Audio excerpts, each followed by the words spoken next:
अस्सलाम वालेकुम, मेरा नाम नबील अहमद है और मैं व्हीलचेयर फॉर डिसेबल पर्सन हूँ और मैं आज पाकिस्तान को रिप्रेजेंट करने एक डिप्लोमेटिक कॉन्फ्रेंस के लिए तुर्की जाने वाला था और खैर वहाँ से सारी चीज़ें उनसे अप्रूवल लिया कि मैं डिसेबल हूँ, तो उन्होंने भी इस चीज़ को बड़ा वेलकम किया और उन्होंने कहा हमारे लिए बड़े ऑनर की बात है कि आप हमारे फोरम पे आकर रिप्रेजेंट करेंगे। तो खैर मैं सब चीज़ें मैंने आज कतर एयरवेज की मेरी फ्लाइट थी, जब मैंने टिकट बुक की मैंने उसके अंदर व्हीलचेयर असिस्टेंस क्लियरली मेंशन किया, उसके अंदर व्हीलचेयर असिस्टेंस में किसी किस्म का भी कोई इशू नहीं, उन्होंने मेरी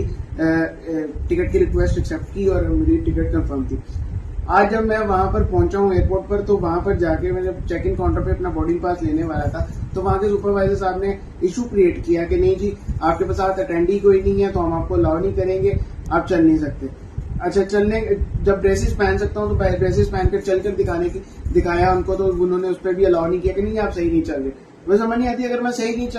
सही चल सकता तो मैं व्हीलचेयर पे क्यों होता। तो खैर मैंने उनसे रिक्वेस्ट की, मैं 8 घंटे तक मुख्तलिफ सुपरवाइजर्स वो मेरी वीडियोस बनाते रहे, मुझे जलील और तज़ीक करते रहे और मुझे कहते रहे